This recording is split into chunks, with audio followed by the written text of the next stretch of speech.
회복 10번째 시간 여호와의 군대로서의 회복이라고 하는 제목으로 하나님의 말씀을 선포하겠습니다. 민수기를 쭉 우리가 살펴보면은 이스라엘이 잘못하면 하나님의 징계를 받아서 수만 명이 죽어갑니다.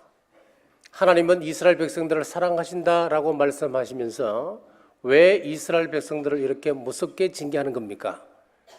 무엇 때문에 이렇게 혹독하게 다루시느냐 하니까 그 이유를 살펴보면 하나님께서 원하시는 나라 만들기 위해서라고 하는 것을 알 수가 있습니다. 세상 나라의 죄를 경고하고 죄와 싸워서 이길 수 있는 나라로 만드시겠다는 것이 우리 하나님의 의도입니다. 세상 죄를 지고 경고하고 싸우기 위해서 요구되는 것이 하나 있습니다. 이스라엘이 세상과 같은 죄에서 벗어나야 하는 것입니다. 자신도 똑같은 죄에 빠져 있으면서 어떻게 세상 죄에 대해서 경고할 수 있겠습니까? 그렇기 때문에 이스라엘이 세상과 같은 죄에 빠져 있을 때는 가차없이 우리 하나님께서 징계를 내리시는 것이었습니다. 자, 오늘 본문에서 이스라엘이라고 하는 것은 교회를 상징적으로 표현하고 있습니다. 그리고 이스라엘 백성 한 사람 한 사람은 우리 성도 한 사람 한 사람을 예표하고 있습니다. 자, 그래서 오늘 우리 하나님께서는 교회가 세상에 대하여 죄를 경고하고 죄와 더불어 싸울 수 있는 단체 되기를 원하시고 계십니다. 그런데 문제는 무엇이냐 하면 오늘날 교회와 세상에 구별이 없어졌다고 하는 겁니다. 세상을 향하여 경고할 수 있는 힘을 잃어버렸다고 하는데 문제가 있습니다. 교회는 세상을 경고할 수 있는 유일한 단체이기 때문에 다른 데 관심을 두어서는 안 됩니다. 다른 것에 욕심을 두어서는 안 됩니다. 그리고 우리 성도는 어두운 세상에서 마지막 남은 자들로 세상을 경고하는 자들이라고 부름받은 사람들입니다. 그러기 위해서 내가 먼저 죄로부터 멀어져야 합니다. 특별히 민수기는 여호와의 군대로 세워가는 과정인데 이 시대 우리 또한 여호와의 군대로서의 회복에 온 힘을 다하시길 주님의 이름으로 축복합니다. 여호와의 군대로서의 회복 첫 번째는 자신과의 싸움에서 우리는 이겨야 합니다. 14절 말씀을 보십시오. 이는 시몬의 종족들이니 계수된 자가 22,200명이었더라. 오늘 본문 26장은 이스라엘 백성들이 광야를 끝마치고 이제 모압 땅에서 가나안 땅으로 들어가는 마지막 경로에 있습니다. 그래서 모압 평지에서 가나안 땅에 들어가기 전에 2차 인구 조사를 하는 그 장면을 자세하게 묘사를 하고 있습니다. 1절을 한번 보십시오. 연병 후에 여호와께서 모세와 제사장 아론의 아들 엘르아셀에게 말씀하여 이르시되, 여기서 연병이라고 하는 것은 지난주에 살펴봤던 바알볼 숭배 사건을 이야기합니다.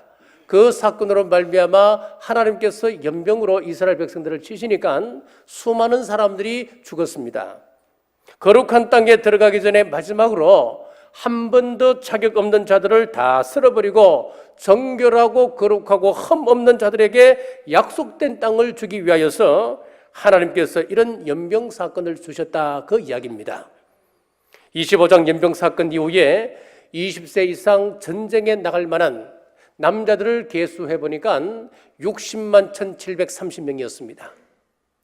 자, 1장에서 보니까 1차 인구조사가 나오지요. 1차 인구조사 때는 60만 3,550명이었습니다. 1차나 2차나 그 수를 보면 거의 비슷합니다. 자, 그런데 다른 것이 하나 있습니다. 1장의 사람과 오늘 본문 26장의 사람이 다른 거예요. 1장의 사람들은 애굽에서 출생한 사람들이었고, 오늘 본문에 나타난 2장 26장에 보면은 2차 인구조사에서는 광야 생활에서 출생한 신세대들이었습니다. 자, 1차 인구조사는 이스라엘 백성들이 애굽에서 고생하고 난 직후에 시행되었습니다. 애굽에서 온갖 고통을 당합니다. 심지어는 산에 아이를 낳게 되면 나일강에 던져야 하는 그런 어려운 상황에도 불구하고 이스라엘 백성들의 인구는 날로 불어만 갔습니다. 그런데 광야 40년 동안에는 불어나지 아니하고 오히려 줄어들었습니다. 우리는 여기서 성경에서 중요한 영적 법칙을 하나 찾을 수가 있습니다. 우리 하나님은 죄는 용서하시되 반드시 그 죄에 대하여 징계하시는 사실이라고 하는 것입니다. 다윗이 우리아의 아내 밧세바를 가늠하였습니다. 그 여인이 임신을 하였습니다. 아이를 낳게 되는데 나단 선지자가 가서 다윗의 죄를 지적합니다. 그때 다윗이 눈물을 흘리며 진심으로 회개합니다. 그랬더니 하나님께서 다시 나단 선지자를 통하여 말씀하십니다.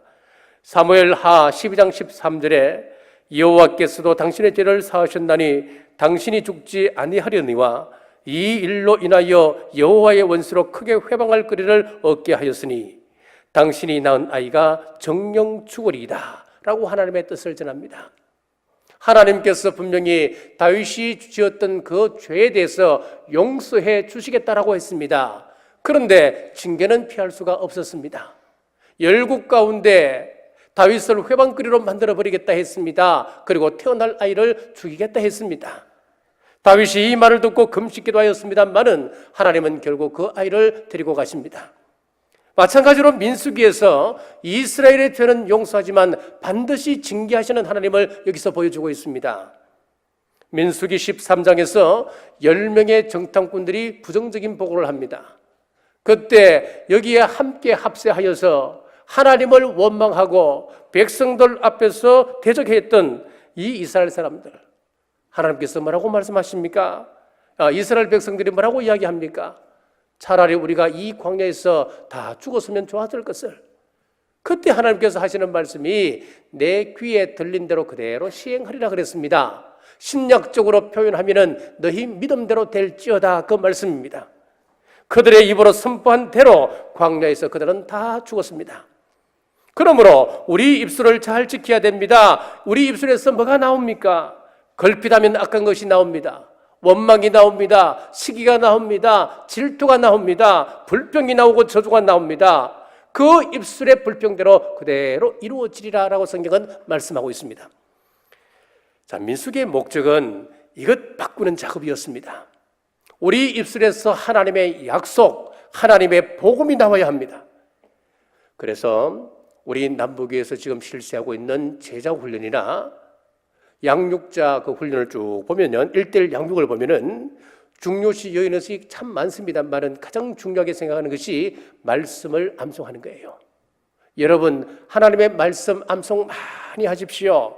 길을 가다가도 우리가 인생을 살아가다가 어려운 일을 만날 때에도 불평, 불만이 나오는 것이 아니라 말씀이 튀어나오고 하나님의 말씀이 내 가슴 속에 가득 튀어져 있으면은 복음이 무의식 중에 튀어나오도록 해야 됩니다. 민수기 14장에서 그들의 말 때문에 그들은 반드시 광야에서 죽으리라. 이 하나님의 말씀이 오늘 26장에서 성취되고 있는 것입니다. 40년 기간 동안 그들이 했던 것은 구름기둥과 불기둥을 따라가는 것이었습니다.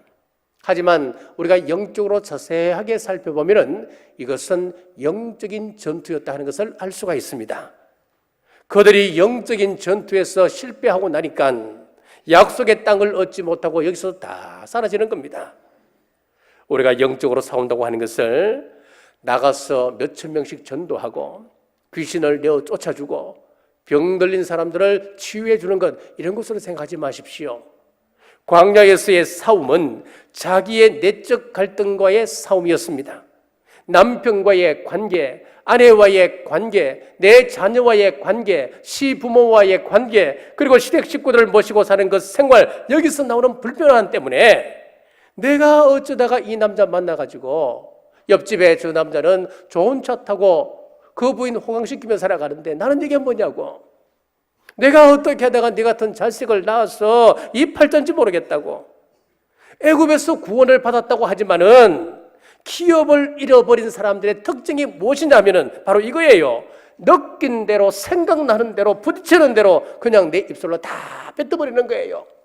이 사람 저 사람 치고 다닙니다. 그리고 심지어는 내 입술로 마지막으로 고백하는 것이 뭔 줄 압니까? 내가 차라리 예수님을 안 믿었으면 더 좋았을 것을 이야기합니다.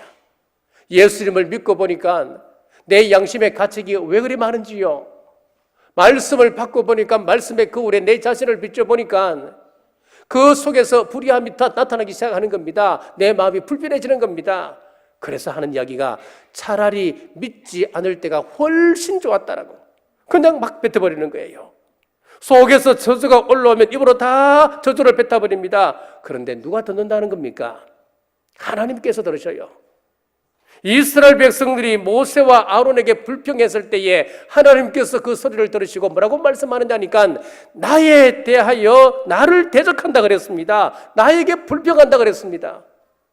모세와 아론에게 불평하는 것이 아니고 하나님을 대적한다라고 말씀했습니다. 여러분, 민수기의 광야는 자기 자신과의 싸움입니다. 출애굽 세대는 자신과의 싸움에서 졌습니다. 사랑하는 여러분, 하나님은 우리의 죄를 용서하십니다. 그러나 우리 죄에 대하여 반드시 징계하심을 명심하십시오. 그러므로 상황 따라 반응하는 것이 아니라 믿음을 따라 하나님의 마음을 가지고 하루하루 승리하시는 우리 남북의 온 권속들 되시길 주님의 이름으로 축복합니다. 여호와의 군대로서의 회복 두 번째는 신앙의 맥을 이어가셔야 합니다. 오늘 본문 55절입니다. 오직 그 땅을 제비 뽑아 나누어 그들의 조상 지파의 이름을 따라 얻게 할 것이니라. 신앙이라고 하는 것은 반드시 맥을 이어가야 합니다.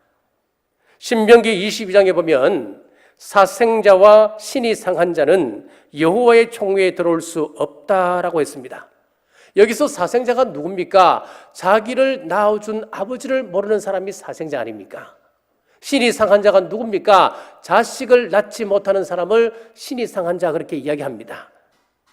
이것은 신앙인은 반드시 계보가 있어야 함을 우리에게 말씀하고 있는 겁니다. 내 목자가 누구고 나는 어느 진에 속해 있고 어느 지파 어느 종족에 속한 사람이라고 하는 분명한 자기 신앙의 계보가 있어야 됩니다. 너의 조상은 누군가 물어보면 나는 누구 계보에 속해 있습니다.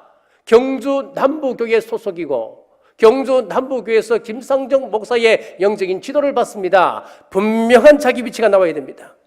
남의 줄에 서가지고는 개수될 수가 없습니다. 혹 이 가운데 이상한 이단 가운데 빠져 있으면서 꼬투리 잡기 위해서 이 자리에 앉아 계신 분 아니 계십니까? 그렇다면 그 사람은 우리 교회 소속이 아니에요. 우리와는 계열이 다른 사람인 거예요.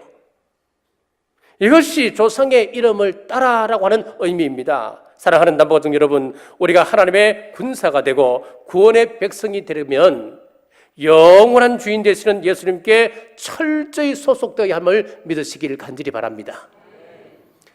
자, 마태복음 24장에 보면은 예수님께서 감람산에 올라가셔서 제자들에게 이제 중요한 사실을 하나 가르쳐주고 있습니다. 제자들이 예수님께 조용히 묻습니다. 주님, 세상 끝에는 무슨 징조가 있겠습니까? 라고 물었습니다. 그랬더니만 우리 예수님께서 마태복음 24장 4절에서 5절에 예수께서 대답하여 이르시되 너희가 사람의 미혹을 받지 않도록 주의하라. 많은 사람이 내 이름으로 와서 이르되 나는 그리스도라 하여 많은 사람을 미혹하리라. 24장에 보면은 마지막 때 일어날 수 있는 징조에 대해서 예수님께서 쭉 말씀을 하고 있습니다. 그 가운데 가장 첫 번째 징조가 무엇이냐 하니까 거짓 그리스도가 많이 나타나서 많은 사람들을 미혹하게 될 것이다 라고 우리 주님께서 말씀하셨습니다. 우리가 주의해야 될 것 세 가지가 있습니다. 첫째는 거짓 선지자, 둘째는 적그리스도, 세 번째는 거짓 그리스도입니다. 거짓 선지자가 누굽니까? 종교 사기꾼들입니다. 얼마나 많은지 여러분 상상을 초월할 겁니다. 어느 부인이 딸만 셋을 낳았습니다. 그래서 네 번째 아들을 낳기 위해서 또 임신을 했습니다.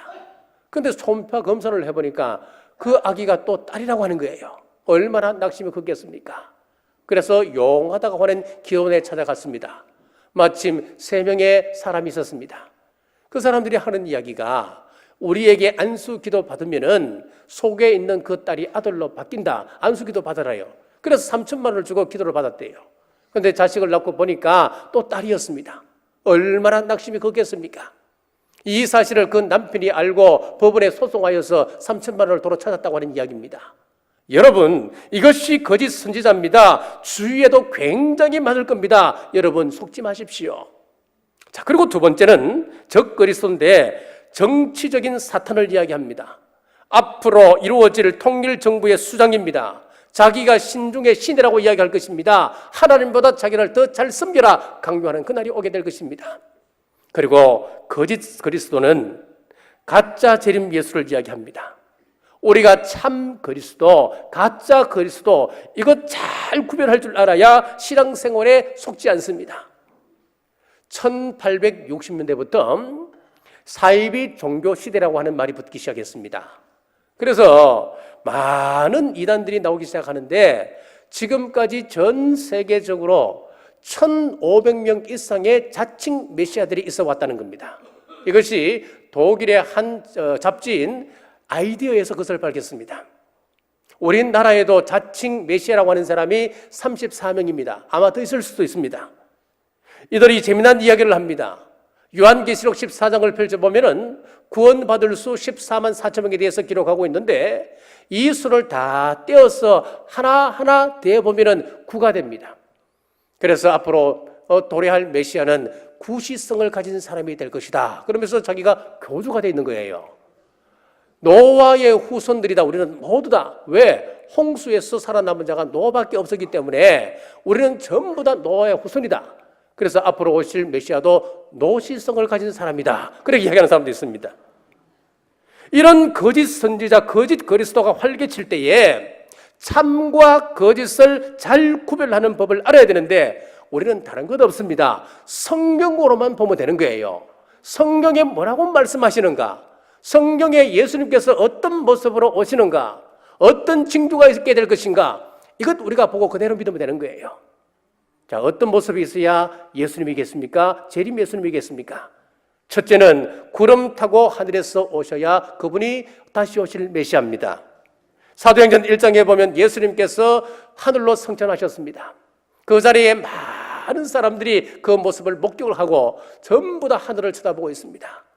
그때 흰 옷 입은 청년이 나타나서 하는 이야기가 사도행전 1장 11절입니다. 갈릴리 사람들아 어찌하여 서서 하늘을 쳐다보느냐? 너희 가운데서 하늘로 올려주신 이 예수는 하늘로 가심을 본 그대로 오시리라 하였느니라. 마태복음 24장 30절에 인자가 구름을 타고 오시리라. 요한계시록 1장 7절에 인자가 구름을 타고 오시는 것을 보리라. 성경은 분명하게 말씀합니다. 예수님께서 구름 타고 다시 오신다 그랬습니다. 예수님께서 구름 타고 오십니다. 하늘에서 오십니다. 그러므로 자기가 살던 지역에서 어느 날 갑자기 나타나서 내가 메시아다라고 이야기하면 전부 다 가짜입니다. 두 번째, 나팔 소리와 함께 오셔야 다시 오실 재림 예수님이십니다. 데살로니가전서 4장 15절에서 16절에 보면 우리가 주의 말씀으로 너희에게 이것을 말하노니 주께서 강림하실 때까지 우리 살아남아 있는 자도 자는 자보다 결코 앞서지 못하리라. 주께서 호령과 천사장의 소리와 하나님의 나팔 소리로 친히 하늘로부터 강림하시리니 그리스도 안에서 죽은 자들이 먼저 일어나고 그 후에 우리 살아남은 자들도 그와 함께 구름 속으로 끌어올려 공중에서 주를 영접하게 하시리. 그리하여 우리가 항상 주와 함께 있으리라. 예수님이 이 땅에 오실 때 호령 소리가 들릴 것입니다. 예수님께서 이 땅에 나타나실 때 징조가 무엇이냐 하면은 천둥 같은 큰 음성이 있어야 됩니다. 그리고 하늘로부터 큰 나팔 소리가 있어야 그때 예수님께서 오십니다. 이런 현상이 없으면 재림주가 아닌 겁니다. 그리고 세 번째는 아마겟돈 전쟁 후에 오셔야 재림 예수님입니다. 제3성전이 세워지면 적그리스도가 나타납니다. 그때부터 전 3년반이 시작됩니다. 전 3년반이 끝나고 나면은 이 적그리스도가 평화 협정을 깨어버립니다. 그리고 자신을 신중의 신이라 이야기합니다. 여기서부터 후 3년반이 시작되는데 실질적인 대환란은 바로 여기를 두고 이야기합니다. 후 3년반 끝에 아마겟돈 전쟁이 일어난 이후에 예수님께서 오십니다. 그러므로 지금 스스로가 재림주다 뭐라고 이야기한다면 전부 다 가짜입니다. 신천지 이만희 가짜입니다. 안상홍 하나님의 교회 가짜입니다. 많은 사람들이 내가 그리스도라 하여서 많은 사람들을 미혹할 때 오늘 이 말씀을 꼭 기억하시고 말씀 따라서 예수님께 소속된 군사 되시길 주님의 이름으로 축복합니다. 자, 세 번째 하나님의 군대로서의 회복은 우리 하나님께 온전히 맡길 수 있어야 합니다. 56절을 보십시오. 그 다소를 막론하고 그들의 기업을 제비 뽑아 나눌지니라. 제비 뽑아라 그랬습니다. 여기서 제비를 뽑는다, 심지 뽑게 하는 거 있잖아요.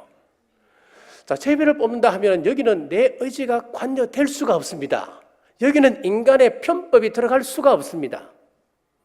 합동측에는 총회장을 어떻게 뽑는 줄 아십니까? 부총회장을. 그 사람들은요, 그 교단에서는요, 여러 후보들이 나오면은 두 사람까지는 제비를 뽑습니다. 심지를 뽑아요. 그래서 두 사람까지 압축을 시킵니다. 구미에 아주 유명한 목사님이 계셔요. 큰 교회이고 또 누가 봐도 저분은 합동청의 총회장이 한 번은 됐어야 될 뿐이다. 그렇게 다들 이야기를 했습니다. 그런데 이분이 마지막 임명에 들어갈 수가 없는 거예요. 왜 그런 줄 아십니까? 심지를 뽑으니까, 제비를 뽑으니까 계속해서 두 분 다 출마를 했는데 거기서 다 떨어져 버리는 거예요. 자기보다 훨씬 못한 사람, 조그만 교회에서 총회장이 나오는 거예요. 여러분, 모든 것을 하나님께 맡기고 어떤 결과이든지 하나님의 은혜로 받아들이는 것, 그것이 바로 제비뽑기입니다, 여러분. 하나님의 은혜의 질서를 따라서 우리가 이 기업을 얻습니다. 인구조사를 해보니까 민수기 1장에서 인구조사 때보다 2차 인구조사를 해봤을 때 불어난 지파들이 있습니다. 7개 지파나 되었습니다. 그리고 줄어든 지파는 5개 지파였습니다. 여기서 우리는 귀한 메시지를 얻습니다. 특별히 동쪽에 위치했던 지파들을 한번 쭉 살펴보시면 여기는 참 큰 은혜가 있습니다. 동쪽에는 어떤 지파가 진을 쳤습니까? 이스라엘 사람들은 함부로 아무렇게나 그냥 좋은 자리 찾아서 자유롭게 진을 치고 그런 게 하지 않았습니다. 회막을 가운데 두고 동쪽에 세 지파, 서쪽에 세 지파, 남쪽에 셋, 북쪽에 셋, 정확하게 세 지파를 나누어서 그 깃대를 세우고 정확하게 그 깃대 모토로 모여서 행거오를 맞추었습니다. 그렇기 때문에 그 방향이 굉장히 중요합니다. 동쪽에는 유다 지파, 이사갈 지파, 스불론 지파가 진을 쳤습니다. 2차 인구 조사 때 풀어난 인구들이 이 동쪽에 있었던 세 지파가 다 포함이 됩니다. 불어나도 그 인구가 굉장히 많습니다. 사람 수가 굉장히 많습니다. 유다 지파 같은 경우에는 76,500명이 되었습니다. 이사갈 지파는 64,300명, 그리고 서불론 지파는 65,500명, 전부 다 6만 명이 넘습니다. 그 가운데 특별히 유다 지파 같은 경우에는 7만 명이 넘습니다. 압도적입니다. 왜 하나님께서 유다 지파에게 이런 큰 복을 허락해 주셨을까요? 자, 이 당시에 사람 인구수라고 하는 것은 하나님의 복으로 상징했습니다. 그때는 사람이 곧 노동력이고 노동이 곧 경쟁력이고 곧 그 사람들의 부의 상징이었습니다. 하나님의 복의 상징이었죠. 그러면은 성경에서는 가장 좋게 표현하는 것이 그 자손이 어떻게 번창하는가, 여기에 따라서 복으로 이렇게 나열을 합니다. 그러면은 왜 유다 지파가 7만 명 이상이 되는 그런 큰 복을 받았을까요? 유다 지파가 광야를 행진할 때나 가나안 땅을 정복할 때 그 모습을 보면 우리는 알 수가 있습니다. 광야를 행진할 때 가장 앞장섰던 지파가 어느 지파였습니까? 유다 지파였습니다. 전쟁이 일어났을 때 가장 앞섰던 지파가 누구였습니까? 목숨을 걸고 가장 앞섰던 지파가 유다 지파였습니다. 가나안 땅에 들어가서 정복 활동을 펼칩니다. 모두 다 두려움에 떱니다. 가장 먼저 앞장서서 전쟁을 수행했던 지파가 유다 지파였습니다. 자, 그럼 무슨 이야기겠습니까? 내가 하나님의 일을 감당하고자 하면, 내가 하나님의 사역을 감당하고자 하면 하나님께서는 그 사역을 감당할 수 있는 힘을 허락해 주신다는 이야기입니다. 그러면은 같은 지역에 있었던 이사갈과 스불론은 성경에서 별다른 역할을 한 지파들이 아니에요. 그런데 어떻게 6만 명이 넘는 그런 많은 수를 남기게 되었을까요? 그것은 다른 것 없습니다. 줄만 잘 서도, 내가 큰 일을 하지 않아도, 내가 바른 자리에 서 있기만 해도 하나님께서 복을 주시더라라고 하는 이야기입니다. 이것은 저주를 받았던 지파, 인구수가 줄었던 그 지파를 살펴보면 더 명확해집니다. 인구수가 줄었던 지파가 5개 지파였습니다. 그 가운데 남쪽에 진을 배치했던 세 지파가 여기 다 포함이 됩니다. 남쪽에는 르우벤 지파, 갓 지파, 시몬 지파가 남쪽에 위치를 하고 있습니다. 자, 이 지파들은 인구수가 확 줄어드는데 자, 대표적으로 시몬 지파가 22,200명밖에 되지 않습니다. 유다 지파는 76,500명인데 시몬 지파는 22,200명밖에 되지 않습니다. 왜 그렇습니까? 그것은 지난주에 우리가 살펴보았던 시므리의 그 음란 사건이 있습니다. 고습이 그러니까 미디안 족속의 추장의 딸을 데리고 쭉 회막 앞으로 돌아다가 죽었던 사람이 있잖아요. 이 시므리라고 하는 사람이 나오는데 이 시므리의 직분이 뭐냐입니까? 바로 시몬 지파의 족장이었습니다. 족장이 이런 일을 하니까 그 영향 아래에 있었던 그 지파 사람들은 눈에 보도 뻔한 거예요. 그 사람들도 똑같이 족장을 따라서 그런 일을 한 거예요. 그때 몇 명이 죽습니까? 24,000명이 죽는데 대부분 시몬 지파 사람들이 죽는 겁니다. 베냐민도 인구수가 푹 줄어듭니다. 왜 그럴까요? 민수기 16장에 보면 고라당 사건이 나옵니다. 하나님의 리더십에 대항하여서 반란을 일으켰던 그 고라당, 그 고라에 합세했던 지파가 누구냐니까 바로 베냐민 지파였습니다. 자, 이 베냐민 지파가 이제 성경에 보니까 그렇게 나옵니다. 아므람과 다단과 온 사람이 나와요. 그 사람 이름이 나오는데 그 사람들이 누구였냐면 베냐민에 소속된 족장들이었습니다. 이 족장들이 전부 다 고라당에 합세를 하여서 반란에 가담하게 되었어요. 그 결과 어떻게 되었습니까? 하나님께서 14,700명을 죽이는데 그때 대부분 죽었던 사람들이 베냐민 지파 사람들이었습니다. 자, 그런데 같은 지역에 살고 있었던 갓 지파가 나와요. 이 갓 지파는 특별히 잘못된 게 없습니다. 성경에 보면 갓 지파가 반란을 주도하거나 반란 세력에 합세를 하거나 아니면 하나님의 말씀에 거역했다라든가 그런 기록이 전혀 없는데 이 갓 지파는 왜 인구가 줄어들었을까요? 똑같습니다. 줄을 잘못 썼습니다. 예? 줄만 잘못 써도 하나님의 죄의 영향하에 들어갈 수밖에 없다는 이야기예요. 그러니까 우리가 하나님 앞에서 어떤 자리에 서 있는가 그것은 굉장히 중요합니다. 시편 1편의 말씀을 보십시오. 복 있는 사람이라고 하는 것은 다른 것 아니잖아요. 내가 어디에 앉고 어디에 서고 어디에 가고 그것 잘 구별하는 사람이 복 있는 사람이다. 대천제를 내세워버려요. 여러분들이 내가 열심히 기도하는 사람이 복 있는 사람입니까? 맞지요. 그런데 그것보다도 궁극적으로 하나님께서 우리 마음을 너무너무 잘 아시는 거예요. 어디에 갈 것인가? 누구를 만날 것인가? 어느 자리에 앉아 있을 것인가? 그거 잘 구별하는 데서부터 그 사람은 복 있는 사람이 될 것인가 아닌 것인가 판단을 해버린다니까요. 다윗이 얼마나 위대한 사람이었습니까? 얼마나 영성이 맑은 사람이었습니까? 하나님과 직접 교통했던 사람 아니었습니까? 그런 사람도 자리 잘못 서 있으니까 밧세바와 그런 불륜의 관계에 빠져들게 된 거예요. 내 마음 여러분 장담하지 마십시오. 여러분의 마음, 나는 어떤 일이 있어도 나는 이 일을 이겨내고 말 사람이다. 어떤 상황 속에서도 나는 유혹을 견뎌낼 수 있다. 천만의 말씀입니다. 성경은 그렇게 말씀하지 않습니다, 여러분. 누구든 그 유혹 가운데 빠져들 수밖에 없습니다. 그래서 우리의 연약함을 아시기 때문에 앉는 자리, 눕는 자리, 여러분들이 가야 할 자리, 그것 잘 구별하는 것. 가야 되지 않아야 될 곳을 가는 것 안 되는 거예요. 자, 그런데 오늘 또 여기 말씀을 잘 보시면요. 내가 그 자리에 있다 하더라도 빠져나오는 방법이 하나 있습니다. 민수기 16장 27절을 한번 보십시오. 무리가 고라와 다단과 아비람의 장막 사방을 떠나고 다단과 아비람은 그들의 처자와 유아들과 함께 나와서 자기 장막문에 선지라. 이 이야기가 무슨 이야기냐면은 이제 그 가담했던 그 사람들 있잖아요. 고라와 다단과 아비람 그 장막에 있는 사람들 있잖아요. 예. 그 사람들에게 하나님께서 마지막 기회를 주시고 있는 거예요.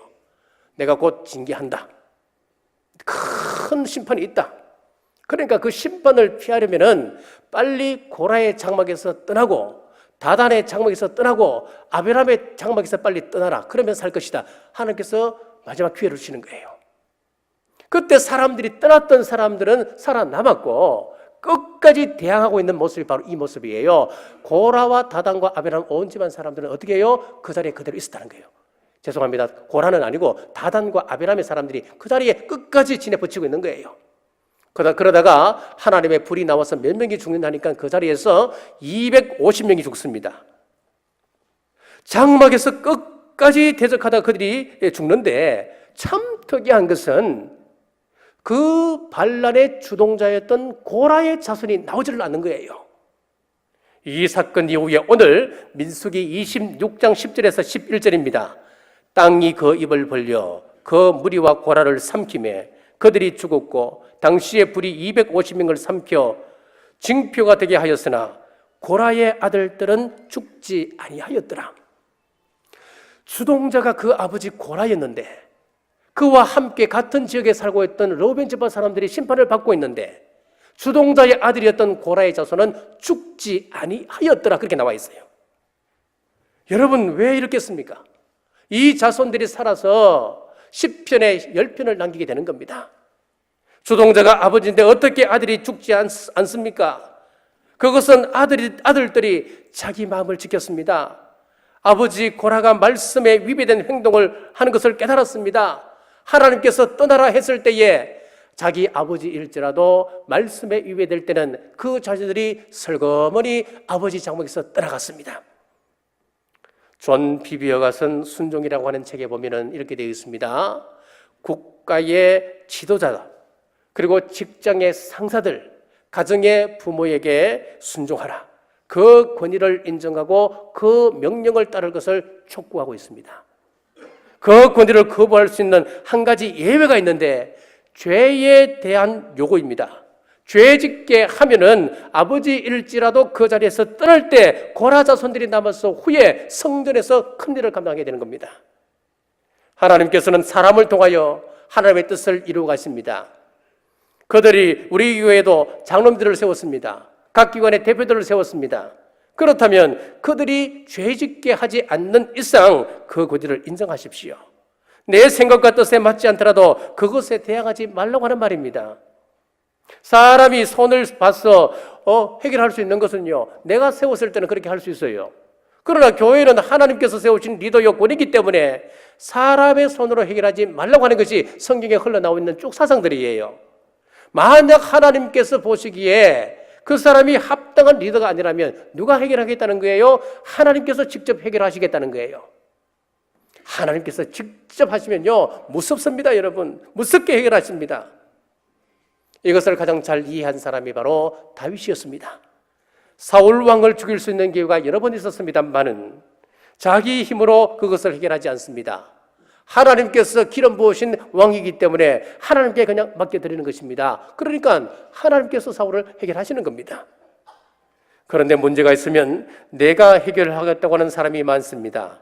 주위에 많은 사람들을 모읍니다. 하지만 여러분, 그 일에 동조하지 마십시오. 하나님은 동조하는 사람도 책임을 물으십니다. 레위 지파 고라와 시몬 지파와 르우벤 지파 갓 지파가 회막 남쪽에 같이 친 이웃이었으니까 나쁜 일에 쉽게 하나가 되어 하나님의 진노를 함께 받게 되었습니다. 우리 사람은 누구와 함께 있고 누구와 가까이 하고 누구와 시간을 보내느냐 하는 것이 중요합니다. 하나님께서 왜 아브라함에게 본토 친척 아버지 집을 떠나라 그랬겠습니까? 아버지는 우상을 만드는 사람이었습니다. 갈대아 우르는 우상 숭배의 본거지였습니다. 그러니까 그 문화에 동화될 수밖에 없는 그런 환경을 갖고 있는 사람이 아브라함이었습니다.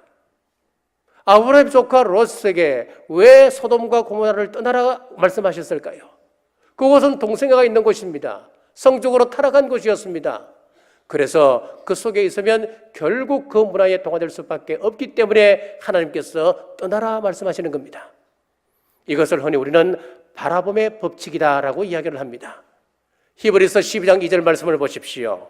믿음의 주요 또 온전하게 하시는 인 예수를 바라보자. 그는 그 앞에 있는 기쁨을 위하여 십자가를 참으사 부끄러움을 개의치 아니하시더니 하나님 보좌 우편에 앉으셨느니라. 우리는 십자가 지신 예수님을 바라봐야 합니다. 여기에 구원이 있습니다. 여기에 생명이 있습니다. 예수님이 우리 믿음의 대상이시며 우리 믿음의 근거입니다. 불의를 따르거나 말씀을 아닌 것 여기에 쫓지 마십시오. 거짓 그리스도를 따르지 마십시오. 오직 예수님만 따르시고 예수님께 내어 맡길 때에 우리의 믿음이 온전케 되시길 주님의 이름으로 축복합니다. 말씀을 정리하겠습니다. 이 시대에 우리가 여호와의 군대로 회복되려면 첫 번째, 자신과의 싸움에서 반드시 승리하셔야 됩니다. 입술을 지키시고 죄를 멀리하십시오. 하나님은 죄는 용서하시지만 반드시 징계는 하시는 분이십니다. 두 번째로 성경이 말씀하는 신앙의 맥을 이어가십시오. 하나님께 소속되어야 구원의 백성이 됩니다.